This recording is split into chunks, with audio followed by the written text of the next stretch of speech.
মূল মাঠের সাথে দুটা উন্মুক্ত ড্রেসিং রুম, তার ওপাশেই আরো একটা বড় মাঠ। সেখানে বেশ কয়েকটা নেট করার জন্য জায়গা রাখা হয়েছে। ক্রিকেটাররা সেখানে অনুশীলন করছেন।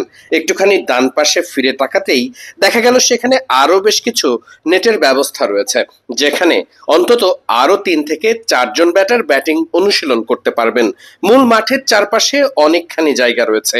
উইকেট নিয়েও আলাদা করে কথা বলার সুযোগ আছে। একেবারেই ফ্রেশ উইকেট, যেমন উইকেট চান ক্রিকেটাররা। মাঠের একটা পাশে বসার জন্য বেশ দারুণ ব্যবস্থা রাখা হয়েছে। মাঠের সম্পূর্ণ ব্যবস্থাপনা দেখে যেন আপনার মনে হবে ইংল্যান্ডের কাউন্টি কোনো ক্লাবে আপনি চলে এসেছেন। রাজশাহীর বাংলা ট্র্যাক একাডেমির কথা বলছি, যে একাডেমিটা রীতিমতো বাংলাদেশের ক্রিকেট একাডেমির খোলঞ্চে বদলে ফেলেছে। যে ভদ্রলোককে দেখছেন তিনি আর কেউ নয়, খালেদ মাহমুদ সুজন। এই একাডেমির কোচের দায়িত্ব পালন করছেন, একই সাথে সিও হিসাবেও দায়িত্ব পালন করছেন। অর্থাৎ পুরো একাডেমির কি দরকার, কি প্রয়োজন, কিভাবে কি এগোতে হবে, তার সবকিছুই নির্ধারিত হয় তার তত্ত্বাবধানে। একাডেমিতে আসলেই আপনার চোখ কপালে উঠতে বাধ্য। বাংলাদেশের প্রেক্ষাপটে এত দারুণ একাডেমি কি থাকতে পারে? সরেজমিনে একাডেমিতে গিয়ে দেখা গেছে শুধু রাজশাহী নয়, বরং সারা বাংলাদেশ থেকেই যে ক্রিকেটাররা ভালো করতে চান তারা অনেক টাকা খরচ করে হলেও এই একাডেমিতে ভর্তি হতে চান। এখানে এসে আবাসিকে থেকেই একাডেমিতে ক্রিকেটের ট্রেনিং করান নিয়মিত। রাজশাহী শহর থেকে খুবই কাছে, মেন রাস্তার সাথেই একাডেমিটা। দেখতে সব দিক থেকেই বেশ সুন্দর। রাস্তা থেকেই চোখে পড়বে কত ক্রিকেটার একসাথে সবাই অনুশীলনে ব্যস্ত। আর একাডেমির ভেতরে এমন কোনো ফ্যাসিলিটিস নেই যেটা আয়োজন করেনি এখানকার কর্তৃপক্ষ। ক্রিকেটারদের ফিটনেস থেকে শুরু করে আবাসিকে থাকার জায়গা, এমনকি খাবারের ব্যবস্থা, সবকিছুতেই 100-তে 100 রাজশাহীর এই একাডেমি। বাংলাদেশের প্রেক্ষাপটে এমন একাডেমি কত দরকার সেটা নিয়েই আলাপ হয়েছে খালেদ মাহমুদ সুজনের সাথে।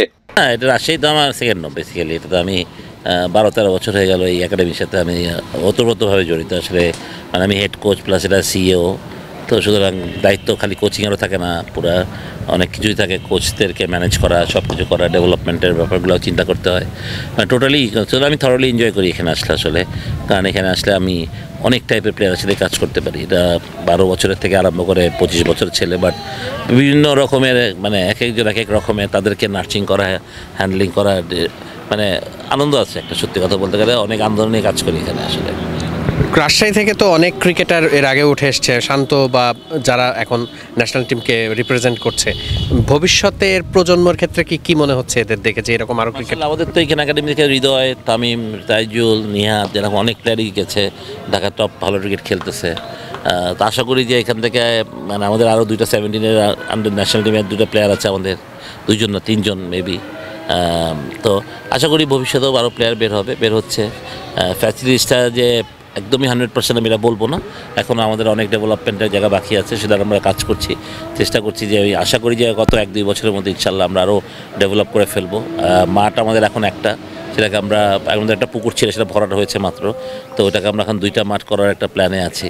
তো ইনশাল্লাহ সব কিছু হলে, আমাদের ডেভেলপমেন্ট আরও ভালো হলে, আমাদের কোচটা সবাই খুব ভালো, মানে পরীক্ষিত কোচ, এক্সপিরিয়েন্স কোচেস আছে এখানে। তো আশা করি যে মানে যেখানে আছি এখান থেকে আরও ভালো করা সম্ভব আসলে। আমি নিজে আসলে যতটুকু যে ওয়েদারটা দেখলাম, মানে এখানকার পরিবেশ, এইরকম সুবিধা বা এরকম ব্যবস্থাপনা তো ঢাকাতেও আসলে নেই একাডেমিতে। কিন্তু আমাদের মানে অ্যাটলিস্ট ক্রিকেট বোর্ডের আন্ডারে বা মানে যেই ক্লাবগুলো অন্তত প্রিমিয়ার লিগ পর্যায়ে খেলে, তাদের অন্তত এরকম অ্যাকোমোডেশন বা এরকম ব্যবস্থা দরকার কিনা। তো অনেক আগে থেকেই আমি আসলে বলছিলাম যে খুবই দরকার। মানে আমি বলছিলাম যে আমরা যদি ইংলিশ কাউন্টিকে ফলো করি তাহলে খুব ভালো হতো। যে কাউন্টি যেমন প্রত্যেকটা দলেরই সেই ফ্যাসিলিটিস আছে, সেরকম মানে মানে কোয়ালিটি, অনেক বড় কোয়ালিটি ফ্যাসিলিটিস আছে আসলে। প্লাস তারা যেটা হচ্ছে, তারা ফার্স্ট ক্লাস ক্রিকেটও খেলছে, তারা ওয়ানডেও খেলছে, তারা T20তেও খেলছে। একটা ক্লাবই তারা সারা বছরই বিজি থাকছে। সুতরাং আমাদের ক্লাবগুলো যেটা হয়, প্রিমিয়ার লিগের ক্লাবগুলো, তারা ওই 1-1.5 মাস 2 মাসের জন্য হয়তো বা বিজি হয়, এতগুলো টাকা খরচ করে, কিন্তু দেখা যায় খুব অল্প সময়ের জন্য।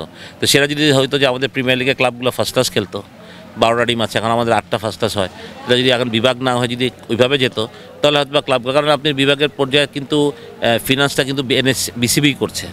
এরা কিন্তু আর রাজশাহী বিভাগে যখন খেলা হয়, রাজশাহী বিভাগ থেকে কিন্তু কোনো টাকা দেয় না, এরা পুরোটাই বিসিবি খরচ করে না। একটা সুই কিনতে গেলেও বিসিবি লাগবে, তো বিসিবি যখন ওটাই লাগবে, সুতরাং একটা ওই ক্লাব এখানকার কালচারটা এটা হয় না। হঠাৎ করে একটা হয় প্রতি বছর দেখা যাচ্ছে এই কোচ চেঞ্জ হয়, মানে একটা স্ট্যাবলিশ কেউ থাকতেছে না।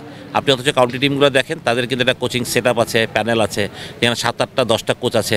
তারা কিন্তু ওরাই কিন্তু পুরো কাউন্টিটাকে রান করছে। ওখানে ইউথ ক্রিকেটে হচ্ছে, সিনিয়র ক্রিকেটে হচ্ছে, একাডেমিও আছে। সুতরাং আমি বলি যে ক্লাবগুলো যদি ওই আঙ্গিকে যেতে পারতো, তাহলে মনে হয় আমাদের মানে ডেভেলপমেন্ট অনেক তাড়াতাড়ি হতো। সেটা তো ক্লাবগুলো সারা বছর ইনভলভ থাকতো, তাদের কোচদেরও ওরকম মানে জব হতো, যারা এখন বিসিবির আন্ডারে থেকে অথবা আমরা ডেভেলপমেন্টে যখন বিভাগের খেলা হয়, মানে বিভাগেরও একটা রিকোয়েস্ট থাকে যারা একে কোচ দেওয়া হোক, ওকে ম্যানেজার দেওয়া হোক। তো প্রতি বছর যে ম্যানেজার যে কত ইম্পর্টেন্ট একটা রোল ক্রিকেট খেলায় হতে পারে, সেটা আসলে অনেকে আমরা বুঝি না এখন। সত্যি কথা বলতে গেলে একটা টিম কালচার ডেভেলপমেন্ট করাটা খুবই ইম্পর্টেন্ট, সেটা আমাদের কোনো সময় হয়ে উঠছে না, তো সেটা একটা বড় ব্যাপার। সুতরাং আমি এই জন্যই বলি যে আমরা যদি কাউন্টিটাকে ফলো করতাম, তাহলে হয়তো আমাদের অনেক তাড়াতাড়ি করে ডেভেলপড হতে পারতো হয়তো বা।